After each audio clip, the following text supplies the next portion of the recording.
Bom, primeiramente, bom dia, boa tarde ou boa noite. Eu me chamo Davi Pinheiro Carvalho e esse é o meu plano de ação para a vaga de pedagogo no processo do PSS, da Secretaria do Estado de Educação do Paraná. O tema que eu escolhi para abordar nesse plano de ação foi o acompanhamento da hora-atividade, em forma do plano de aula, das metodologias ativas, dos recursos educacionais digitais e da avaliação. A situação problema que eu elenquei aqui foi a dificuldade de implementar em sala de aula o plano de aula pensado e as metodologias ativas, os recursos educacionais e as avaliações pensadas durante essa hora-atividade, podendo que pode causar obstáculos na aprendizagem, ou seja, essa diferença entre o que é pensado durante a hora-atividade, o plano de aula, as metodologias ativas e os recursos digitais, e essa dificuldade que tem de ser transmitido efetivamente para a sala de aula, né? Que pode causar obstáculos na aprendizagem. O público-alvo que eu escolhi foram os professores do ensino fundamental, dos anos finais, do sexto ao nono ano, e eu não escolhi uma área específica porque eu considero isso como um problema geral. Considero isso como uma questão que deve ser trabalhada entre todos os professores, porque essa dificuldade de implementar ela não é exclusiva de nenhuma disciplina específica. Então, para todas as áreas do conhecimento. Como objetivo geral, eu trouxe aqui auxiliar os professores quanto à eficiência da hora-atividade, pensando em como elaborar planos de aula de maneira inteligente com o auxílio de metodologias ativas com aprendizagem prática, tal como maneiras de incluir os recursos digitais e as avaliações eficazes. Então, o pensamento aqui é justamente trazer essa questão da aprendizagem prática, trazer questões práticas e de aprendizagem, para que as ideias que os professores tenham, elas sejam pautadas na realidade e que possam ser eficientes e melhorar a questão da aprendizagem dos alunos, para que os professores eles utilizem essa hora-atividade pensando na aprendizagem dos alunos e pensando na realidade que a gente vive nas escolas públicas do Paraná. Com objetivos específicos, eu trouxe aqui orientar professores sobre o que é um plano de aula, promover a inserção de metodologias ativas no dia a dia escolar, auxiliar os professores quanto à forma de inserir recursos educacionais digitais no plano de aula, transformar as avaliações pensadas durante as horas de atividades em ferramentas eficientes. Eu vou detalhar tudo isso no detalhamento das ações das atividades.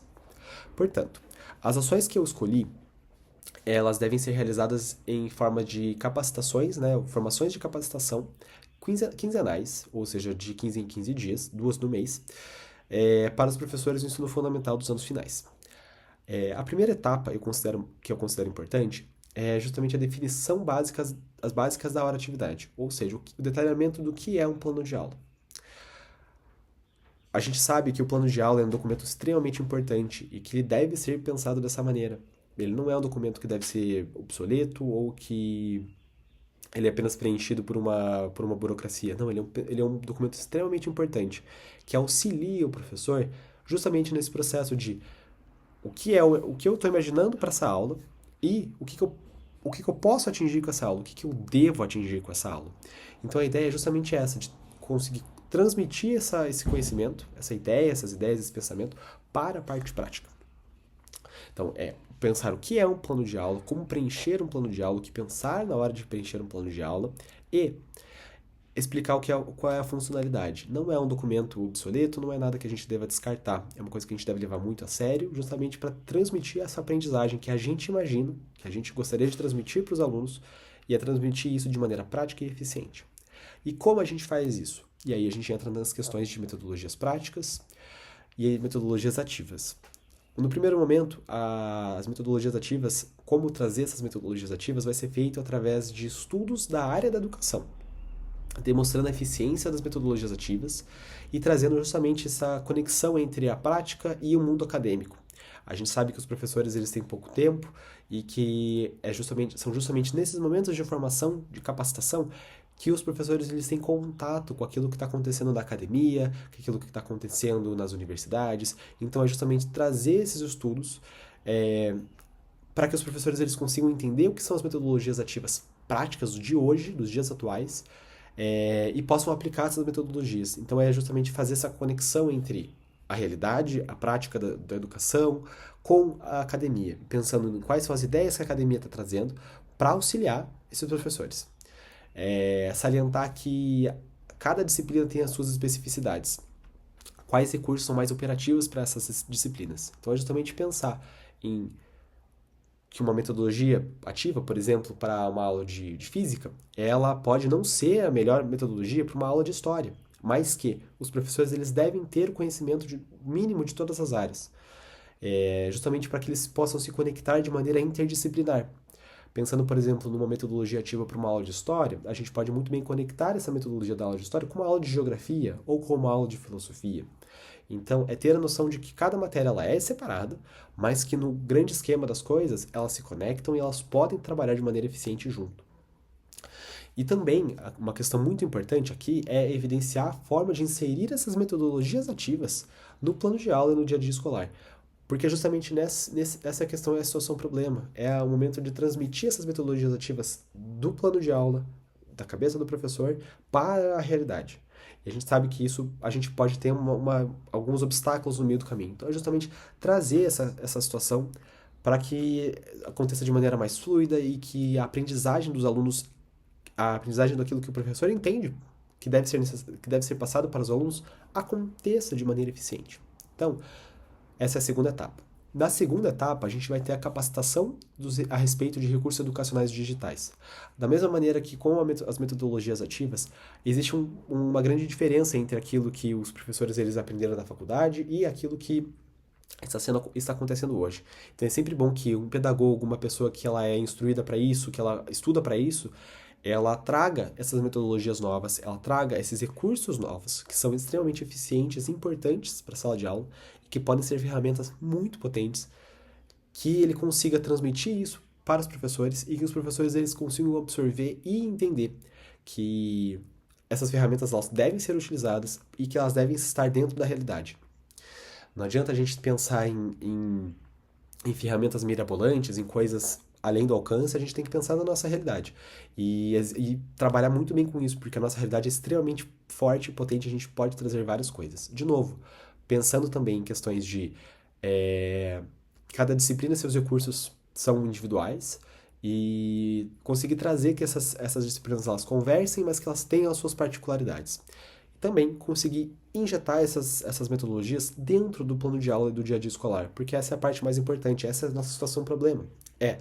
Como essa diferença da realidade e da prática está afetando a aprendizagem dos alunos, porque o professor ele acaba ficando frustrado, o professor ele acaba não conseguindo transmitir aquilo que ele pode porque tem alguma falha no plano de aula, alguma falha na metodologia ativa e pode ser repensado. Então, por fim, eu trago aqui as avaliações como ferramentas eficientes, trazer essas avaliações como formas de realmente considerar e pensar no aprendizado que esse aluno tem, no aprendizado que esse aluno ele precisa desenvolver e pensar em formas de metodologias avaliativas diferentes e inovadoras, pensar de maneira criativa, por exemplo, na questão de história, por exemplo, trazer um seminário, ou na questão de física, por exemplo, trazer uma experiência, que também entra nessa questão de metodologias ativas, que a gente acaba pensando e às vezes não conseguindo executar, mas que existem formas muito criativas de executar.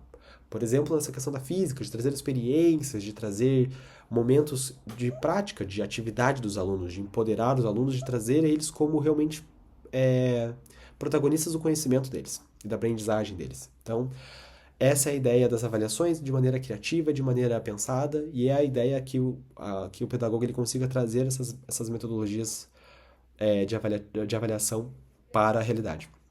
O cronograma aqui, eu considerei que é importante que cada mês tenha uma etapa. Acho que em 4 meses é suficiente para trabalhar todos esses pontos, porque em duas formações mensais, né, a cada 15 dias, é suficiente para trabalhar cada um desses pontos de maneira bem eficaz, de maneira bem eficiente. E no que diz respeito ao acompanhamento dessas ações, eu pensei em dividir esse acompanhamento em 3 etapas.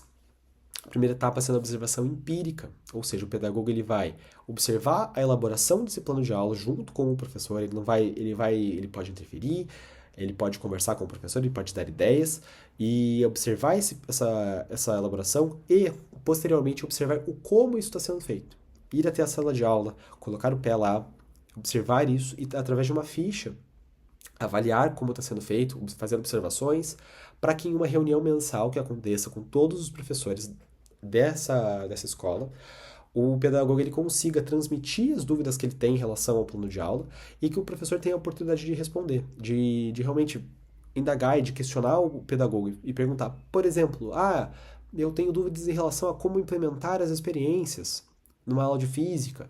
E aí o pedagogo vem, traz uma metodologia ativa, traz uma forma de engajar os alunos, para que a aprendizagem deles seja eficiente. Então essas reuniões elas têm esse intuito de apresentar as dificuldades que o pedagogo observa e que o professor ele possa questionar, ele possa devolver essas perguntas e questionar ainda mais, ir além e entender como pode ser feito, como pode ser melhorado. Então é fazer essa troca de ideias, assim como o pedagogo também pode apontar questões, enfim. Por fim, nesse acompanhamento de ações, eu tenho aqui as adaptações que devem ser feitas. Então, através dessas reuniões, o pedagogo ele pode fazer adaptações nesse plano de ação, imaginando que pode ser que exista uma necessidade de estender em uma sessão, em uma formação, por exemplo, é, uma formação sobre metodologias ativas, compreendendo que através desse acompanhamento de ação, é, os professores podem não ter compreendido totalmente quais são as metodologias ativas ou como aplicá-las. Então, adaptar esse plano de ação é também muito importante para que a aprendizagem seja, tanto do professor, seja eficiente, quanto do aluno também, que o aluno consiga compreender aquilo que está sendo trabalhado e que o professor consiga entender como trabalhar esse conteúdo. Então, acho que é justamente essa questão de fazer essa circularidade de ideias, de todo mundo estar incluso e de ser um ciclo de ideias, começando e focando muito forte no que o aluno tem na aprendizagem do aluno, que essa é a principal foco da escola e da nossa educação básica. É isso, muito obrigado pela atenção. Esse é o meu plano de ação. Muito obrigado.